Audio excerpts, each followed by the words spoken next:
লবণের ইলিশ কিংবা নোনার ইলিশ যেই বলেন না কেন, এটার রেসিপি আপনারা অনেকেই খেয়েছেন, কিন্তু আজকের রেসিপিটা একটু ভিন্ন। যারা এটা খেয়েছেন তারা অবশ্যই চিনতে পারছেন, যারা খাননি তারা চলুন রেসিপিটা দেখে নিই। আসসালামু আলাইকুম। আমি এখানে 2টা মিডিয়াম সাইজের নোনার ইলিশ নিয়ে নিয়েছি। মাথার লেজটা বাদ দিয়ে পিসগুলো নিয়ে নেব। আর এগুলো হচ্ছে কুমড়ো শাক। কুমড়ো শাক বলতে আমরা যেটাকে বলি চাল কুমড়ো বা জালি কুমড়ো, সেই জালি কুমড়ো শাক এগুলা। পাতাগুলো কিন্তু একেবারে টাটকা। আর এখানে আমি কিছু শুকনো মরিচ নিয়ে নিচ্ছি, এগুলো বেটে নিচ্ছি। আর এখানে যেহেতু মাছের পাতুরি, তো সেজন্য আমি এখানে 1 চা চামচ জিরা নিয়েছি, সাথে নিয়েছি কিছু রসুন আর কিছু পেঁয়াজ। সবগুলোকেই আমি এখন শিলপাটায় বেটে নিব। আপনারা চাইলে ব্লেন্ডার করেও নিতে পারেন। তো এই যে দেখুন আমার সবগুলো মশলা বাটা হয়ে গেছে। আর সাথে আমি সামান্য হলুদ গুঁড়া, পরিমাণ মতো লবণ আর একটুখানি ধনিয়া গুঁড়াও নিয়ে নিয়েছি। আর যে মাছগুলো নিয়েছিলাম এগুলো সামান্য কুসুম গরম পানিতে 10 মিনিটের মতো ভিজিয়ে রেখে তারপর আমি পরিষ্কার করে ধুয়ে নিয়েছি।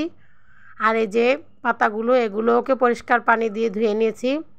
এবার সবগুলো মশলা একবারে ভালো করে একসাথে মিশিয়ে নিচ্ছি। মশলাগুলোকে ভালো করে মিশিয়ে নিয়ে মশলাগুলোর মধ্যে মাছের পিস দিয়ে দিলাম। এবার ভালো করে পিসটাতে মশলা মাখিয়ে নিচ্ছি। মশলা মাখিয়ে পাতার মধ্যে দিয়ে দিলাম।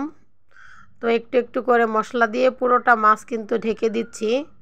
আর এই যে পাতাটার মধ্যে দিয়ে দিচ্ছি, পাতাটাকে এখন ভালো করে পেঁচিয়ে মশলাটাকে ঢেকে দিতে হবে। তবে এই পেঁচানোর কাজটা আমি ভালো পারি না, সেজন্য এটা আমার মা করছে। তো দেখুন কিভাবে পেঁচিয়ে নিচ্ছে। তো এইভাবে ভালো করে পেঁচিয়ে নিলে ভাজার সময় যাতে মশলাটা বের হয়ে না যায়, এজন্য আর একটু ভালো করে পেঁচাতে হয়। তো এভাবে করে সবগুলো পেঁচিয়ে নিচ্ছে। আর আমি এদিকে চুলায় একটা তাওয়া বসিয়ে তাতে সামান্য তেল দিয়ে দিয়েছি। এই যে সবগুলো মাছ কিন্তু মশলা দিয়ে পাতার সাথে মোড়ানো হয়ে গেছে। তো এগুলোকে এখন আমি ভেজে নেব। তেলের মধ্যে একটু সাবধানে দিতে হবে। তো আমি একটা একটা করে দিয়ে দিচ্ছি। সবগুলো তো একবারে ভাজা যাবে না, আমি প্রথমে কয়েকটা ভেজে নিচ্ছি, তারপর আবার বাকিগুলো ভেজে নেব দুবারে। চুলার আঁচটা কিন্তু মিডিয়াম টু লোতে আছে। হাই হিটে দিলে কিন্তু পাতাগুলো পুড়ে যাবে আর মশলাটা ভিতরে ভাজা হবে না। তো এই জন্য চুলার আঁচটা একটু লোতেই রাখতে হবে। আলতো আলতো করে সবগুলোকে আমি উল্টে দিলাম। এভাবে চুলার আঁচটা লোতে রেখে উল্টে পাল্টে সবগুলোকেও একটু সময় নিয়ে ভেজে নিতে হবে।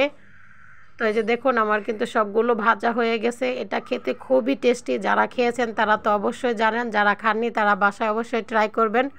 ভিডিওটা ভালো লাগলে লাইক কমেন্ট শেয়ার করে দিয়ে পাশে থাকবেন। ভিডিওটা দেখার জন্য সকলকে অসংখ্য ধন্যবাদ। সবাই ভালো থাকবেন। আল্লাহ হাফেজ।